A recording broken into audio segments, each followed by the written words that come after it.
¡Boom! ¡Crash! ¡Kaboom! ¡Guau! ¡Rayos! ¿Cuándo te convertiste en un personaje de cómic infantil? Oh, estoy haciendo una lista de onomatopeyas. ¿Por?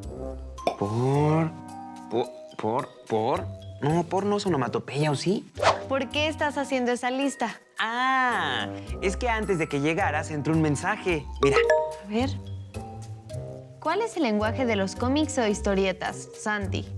De inmediato pensé en la lista de las onomatopeyas que recuerdo. ¡Chispas! ¡Qué buen tema! Hola, bienvenidos a Zamora Blogs. Hoy entraremos al mundo de los cómics para conocer su lenguaje. ¡Comenzamos! ¡Kaboom! ¡Pam!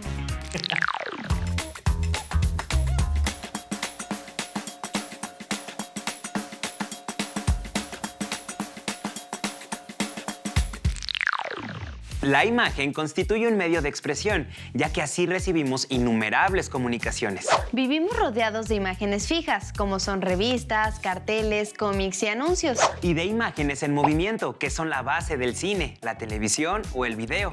El icono es la representación de algunos elementos que conforman un objeto concreto o abstracto. Los elementos básicos del icono son el punto, la línea y la forma, los cuales permiten construir una estructura perspectiva donde el receptor puede interpretar lo que ve. El cómic y la historieta tienen como propósito representar eventos cotidianos o fantásticos mediante una serie de secuencias icónicas y verbales que pueden variar en extensión y en número de viñetas. Esto se desarrolla en varias páginas. La historieta gráfica o cómic consiste en la narración de una historia a través de una sucesión de ilustraciones que se completan con texto escrito, aunque también hay historietas mudas, o sea, sin texto. Utiliza recursos verbales mediante las palabras e icónicos a través de las imágenes. El lenguaje característico de la historieta se ha ido definiendo con el desarrollo del género y tomando recursos procedentes de otros campos, como el cine, la publicidad, la ilustración o el teatro, para construir un lenguaje propio. La historia en el cómic se cuenta con una serie de espacios o recuadros llamados viñetas.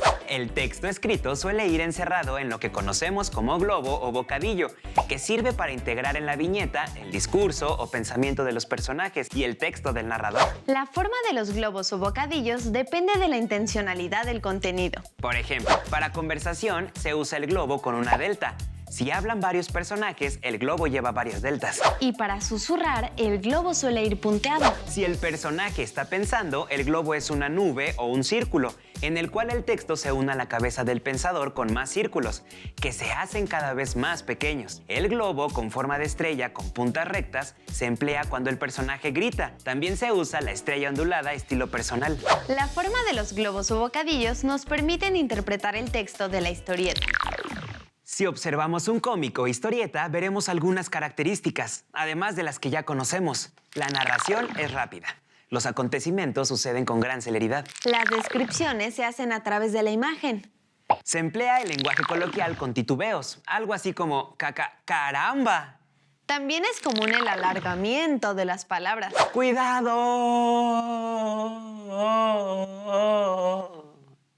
Y el uso de frases interrumpidas como «y de pronto, el monstruo apareció». Se emplean frases cortas, exclamaciones, interrogaciones. ¡Ay, tengo sueño! ¿A dónde vas? Y las expresiones populares. «Recorcholis». «Hola, chato». Hola. Este tema me parece súper divertido. ¡Pum! Justo esa palabra es una de las que identifican las historietas o cómics, la reproducción gráfica de sonidos, ruidos o golpes. Las onomatopeyas son palabras que imitan o recrean el sonido de la cosa o la acción nombrada. El diccionario de la Real Academia de la Lengua Española la define como palabra cuya forma fónica imita el sonido de aquello que designan. Son un recurso muy importante para la historieta, porque condensan una idea o situación en un espacio breve. Hay una larga lista de onomatopeyas. Algunas describen el sonido de vehículos, como la aceleración de una motocicleta. Brum, brum. El sonido de una acción, plas, plas. para representar el aplauso o para mostrar asco, fuchi. Los cómics se distinguen por sustituir las palabras por signos de interrogación y exclamación. El humor está presente en muchas historietas, desde su título hasta las imágenes divertidas, pasando claro por la personalidad de sus protagonistas. Se utilizan comparaciones. Es fuerte como un león. También se incluyen hipérboles, que es la figura retórica que se observa en expresiones que exageran la realidad con fines estéticos. Por ejemplo, casi me muero del susto. Otros elementos que se utilizan en las historietas son situaciones contradictorias, ironías y equivocaciones, como «Déjalo, Firulais, que no es un ladrón». Afirmaciones que son irónicas. Lo felicito, Godínez. Eso es trabajar con tesón y esfuerzo. ¡Yujú! ¿Cómic o historieta? El nombre se refiere a la técnica de contar una historia a través de dibujos y textos escritos, aunque como ya dijimos, a veces puede aparecer sin texto.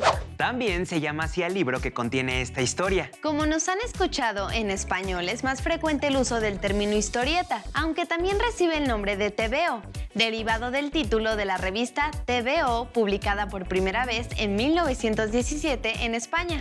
En cambio, en inglés se usa el término cómic, además de funnies, para las tiras de prensa, y cartoon o cartón para la caricatura. Y en japonés la palabra manga denomina las historietas en general. Fuera de Japón la utilizamos para referirnos a historietas producidas en ese país. El cómic, junto al cine, al video, a los dibujos animados, al diaporama y a la novela, forma parte del gran grupo del arte secuencial. El arte secuencial es aquel que trata de contarnos una historia que se dilata en el tiempo. Para ello nos valemos de un lenguaje y una estructura narrativa que expresan con claridad las acciones y pensamientos de los personajes. Mira, Hugo, encontré un dato súper interesante. El arte secuencial tiene su origen en las pinturas rupestres, en los jeroglíficos egipcios y en la cerámica griega. Pero en los antecedentes del cómic actual son los chistes gráficos que aparecieron desde hace 200 años en la prensa. El primer cómic fue The Yellow Kid and His New Phonograph, de Richard Felton, publicado el 16 de febrero de 1896 en el New York Journal. Fue la primera tira que combinó la organización de su narración en secuencia de imágenes e integró la palabra mediante globos o bocadillos. Y en México, ¿cuál fue el primer cómic? El pintor Luis Gabriel Arango nos ayudará a conocer más sobre el tema. Él es licenciado, maestro y doctor en comunicación. Se dedica a la docencia e investigación en temas relacionados con la cultura digital, los memes y los medios en la educación. Y uno de sus temas es la historieta. Hola Luis, bienvenido. Hola chicos, hola Viviana, hola Hugo, ¿cómo están? Es un gusto saludarlos. Oye, cuéntanos, ¿qué es un cómic? ¿Cómo podríamos definirlo? Resulta más difícil definir un cómic que identificarlo. Tiene algunas características muy particulares, que son, por ejemplo, el mensaje narrativo, número 1. Número 2, integra lo verbal y lo icónico, es decir, el texto y la imagen. O sea, un conjunto de convenciones, de códigos, es de difusión masiva, se tiene que difundir para que la gente lo conozca y se transmitan las ideas. El fin principal, pues, es el ocio o el entretenimiento. Sin embargo, hay que reconocer que hay organizaciones que utilizan los cómics para otro tipo de fines, que no necesariamente es el ocio. Entonces, a grandes rasgos, eso es lo que yo les diría que es el cómic. Oye, ¿y a qué se debe la gran aceptación del cómic? Porque incluso se usa en la escuela o con fines sociales. Esta combinación de textos sencillos y de dibujos son los que hacen que el cómic tenga esa aceptación y esa penetración en el público. Es muy didáctico, porque además estamos insertos en una cultura de la imagen, una cultura visual, pero además pues maneja también en las historias estereotipos muy fáciles de reconocer. Es decir, los malos, ¿no? Los villanos, los buenos, cuestiones como la aventura, como el éxito, que están en otros lados también, en la comunicación, en los medios, en el cine, ¿no? También los maneja el cómic. Entonces la verdad es que es muy familiar para las personas, ¿no? Y por eso es que goza de gran aceptación. ¿Y qué elementos conforman el lenguaje de la historieta? Yo en primer lugar pondría sobre la mesa que es un lenguaje narrativo, es decir, tiene una secuencia temporal, va contando una historia. Para contar una historia, pues los cómics se echan mano de personajes. El segundo elemento es la combinación de textos con imágenes. Pero esa combinación también se da, digamos, en el espacio del cómic, concretamente en las viñetas. Dentro de las viñetas hay un elemento que se llama los cartuchos, que son rectángulos que aparecen en el ángulo superior izquierdo de las viñetas, en donde se establecen a partir de textos ciertas situaciones, por ejemplo, en un lugar de Asgard, ¿no? O más adelante, o un año más tarde, ¿no? Entonces dan cierta información al lector de los cómics para que no se pierda. Y también, por ejemplo, pues están los fragmentos dialogales, que son pues básicamente lo que dice el personaje. Y hay otro elemento también muy importante dentro de los cómics, que son las onomatopeyas. Las onomatopeyas son expresiones o son representaciones por escrito de sonidos. Por ejemplo, un balazo es un sonido, pues se representa en una onomatopeya como bang, por ejemplo, ¿no? Los golpes o los otro tipo de sonidos. Entonces, esas son las onomatopeyas. Hay un elemento muy concreto que se llama deformación cinética, por ejemplo, en donde se dibuja un objeto que está, digamos, en relación con cierto movimiento. Por ejemplo, un balón al que se golpea se dibuja deformado. Entonces, pues son elementos que no necesariamente pues, tienen que estar en todos los cómics. Si para esa historia se requiere de ese elemento, por ejemplo, pues el dibujante lo utilizará. Y si no, pues no, y no hay ningún problema. Habrá otros códigos y otras convenciones dentro del universo del cómic que serán utilizados en vez de otros. Oye, Luis, ¿y qué es la gramática del cómic? El significado que está presente en los cómics depende de la manera en cómo están articulados los elementos, es decir, depende de su propia gramática. Es como con el lenguaje. El cómic es un lenguaje, tiene un lenguaje. El cine tiene un lenguaje. Este lenguaje que nosotros utilizamos día a día también tiene su estructura, también tiene sus elementos, también se combinan, ¿no? Las palabras, los verbos, los sujetos, los artículos, y la manera en cómo las combinamos, pues de eso depende la comunicación o el significado que nosotros queremos transmitir de algo. Luis, muchas gracias. Volvemos contigo. Nos vemos al ratón. Sí, adiós. No, al ratito. No nos tardamos. Excelente, muchachos. Ahorita nos vemos, regresamos. En la actualidad, el cómic tiene varias funciones. Se usa incluso con fines educativos, pero el más relevante es su uso recreativo, con la que se consolidaron géneros como los de aventuras, las series negras de Dick Tracy o Spirit, la ciencia ficción con personajes como Batman, Flash Gordon, Superman o Spider-Man, justicieros con poderes especiales e indumentarias estrafalarias. En cuanto a la estética, se manejan prácticamente los mismos planos que en el cine. Gran plano general. Se usa para una panorámica general del lugar donde transcurre la acción. Plano general. Abarca la figura completa del personaje y parte del contexto. Plano americano. La figura se muestra hasta las rodillas y muestra acciones del personaje. Plano detalle. Encuadra una parte de la figura humana de cerca. Incluso llega a ocupar toda una viñeta. Plano medio. Encuadra desde la cintura y destaca la acción más que el contexto. La expresión del personaje es importante para el plano medio. El primer plano va de los hombros a la cabeza y subraya el estado emocional, psicológico y expresiones faciales. En el cómic son muy importantes los ángulos de las imágenes. Son el punto de vista desde el que se observa la acción. Otorgan profundidad y volumen a la viñeta. Puede connotar grandeza o pequeñez. Vamos a poner en práctica lo que hemos aprendido hasta este momento. Tomen el cómic que tengan a la mano. Si no cuentan con uno, busquen en internet. Ahora vamos a observar dónde, cuándo y qué sucede en la historia. Y en lo visual, observen desde dónde ven lo que ocurre en la historia. Presta atención en los planos, los ángulos y las viñetas. En el lenguaje verbal, ¿qué onomatopeyas se usan? Haz una lista de las onomatopeyas que encuentres. ¡A divertirnos! Tenemos un comentario muy peculiar. ¡Santo recorcholis, Batman! Arturo nos dice que esa frase le recuerda a los cómics que leía en la primaria y que aún nos conserva. Ah, coincido con él. Cáspita.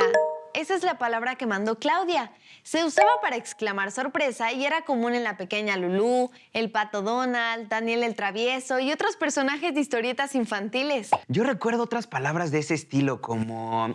rempámpanos. ¿Qué haces aquí? Rempámpanos. Rempámpanos. Rempámpanos.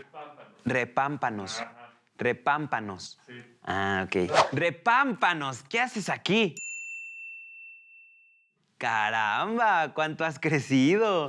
Definitivamente Santi nos dio un tema muy divertido. ¡Diantres! Esto no me lo esperaba. Muchas gracias por sus comentarios y preguntas. Siempre nos retan y divierten. Y a veces, como hoy, nos hacen exclamar un ¡wow! Por la agradable sorpresa de su participación. ¡Me cachis! ¡Sí! En México, las historietas adquirieron su propia identidad. Algunos estudiosos dicen que los antecedentes se remontan a finales del siglo XIX.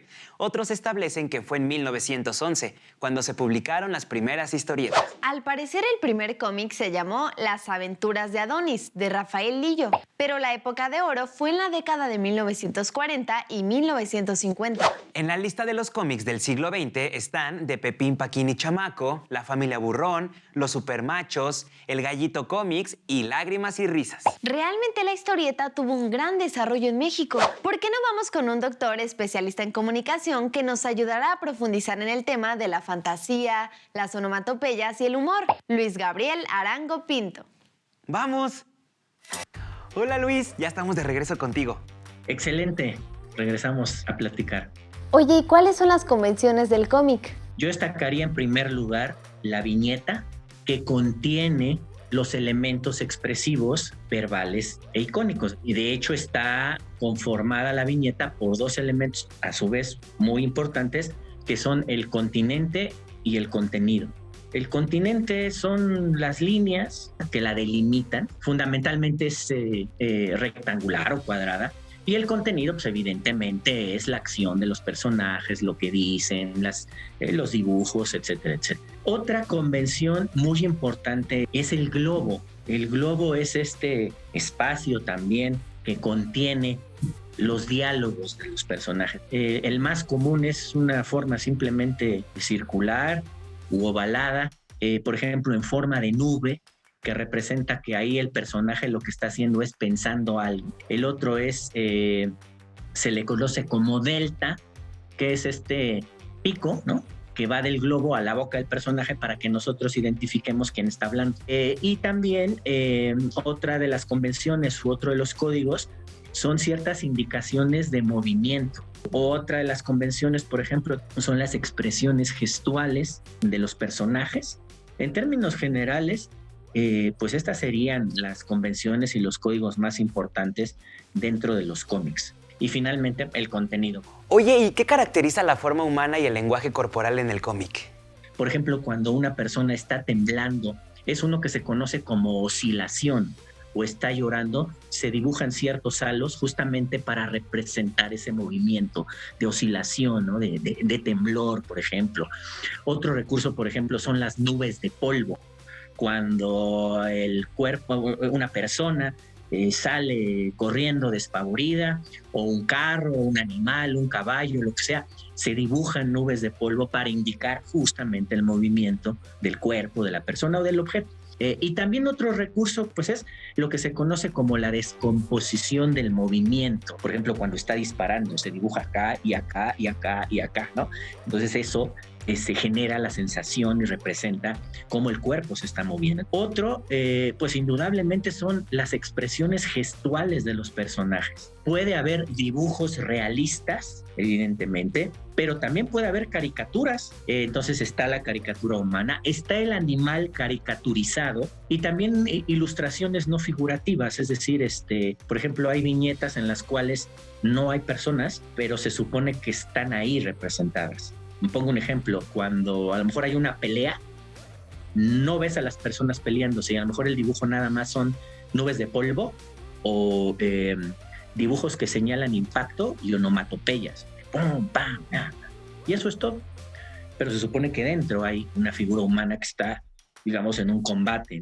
¡Oye, qué interesante! Oye, ¿qué recomendaciones puedes hacernos para interpretar un cómic? ¿En qué aspecto debemos poner atención? Fijarse justamente en la estructura del cómic, fijarse en las convenciones, en los códigos, porque el significado depende de eso. Sin embargo, hay otros dos elementos muy importantes: saber quién es el emisor, a qué intereses responde, quién es la organización, cuál es su papel dentro de la sociedad. Y por último, el elemento del contexto. No hay nada en comunicación que esté desvinculado del contexto y que no responda al contexto. Un ejemplo muy concreto son los cómics del Capitán América de los años 40, que fueron producidos en el contexto de la Segunda Guerra Mundial, para ser más precisos. Entonces, obviamente, el mensaje que se promueve y que contiene el cómic también tiene que ver con el contexto. Entonces, esos son los tres elementos que yo recomendaría para interpretar un cómic: su estructura, sus convenciones, sus códigos, número uno. Número dos, el emisor. ¿Quién es el emisor? ¿Quién es la institución que está detrás de su confección, de su producción? Y el contexto en el cual ha sido producido. Luis, muchas gracias por haber estado con nosotros el día de hoy. Cuídate mucho. Nos vemos, bye. Bye. Pues Viviana, Hugo, me dio un gusto enorme haber estado con ustedes y pues nos vemos en cualquier momento. Chao. Estoy muy contento por el tema que nos mandó Santi. Esperamos que te hayas divertido y aprendido con nosotros. Descubrimos que el cómic utiliza un sistema de códigos extensos, capaces de transmitir un gran flujo de información y representar las más diversas situaciones de la vida diaria, de forma efectiva y concisa. En su lenguaje combina diversos códigos: el verbal mediante textos lingüísticos y el no verbal con imágenes fijas y convenciones. Nuestros abuelos y padres crecieron con las historias de cómics.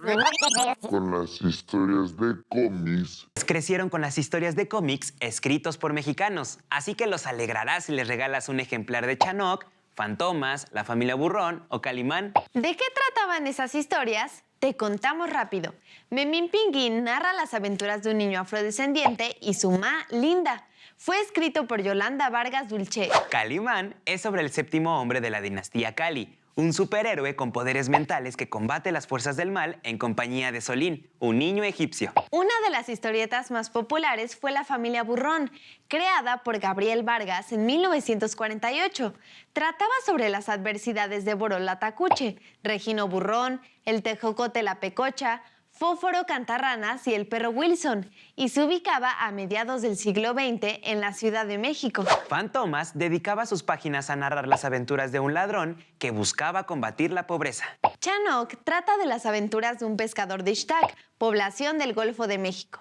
La historia sucede en un ambiente selvático. Los supermachos es la historia de Juan Calzoncin, un indígena con conocimientos filosóficos y sociológicos.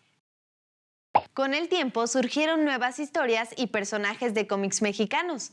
También se hicieron adaptaciones y traducciones de historietas estadounidenses. Pero en la cultura popular siguen presentes frases como serenidad y paciencia de Calimán, que hicieron calle, o sea, que dice la gente como parte de su discurso. O palabras y dichos extraídos de La Familia Burrón. Está de rechupete.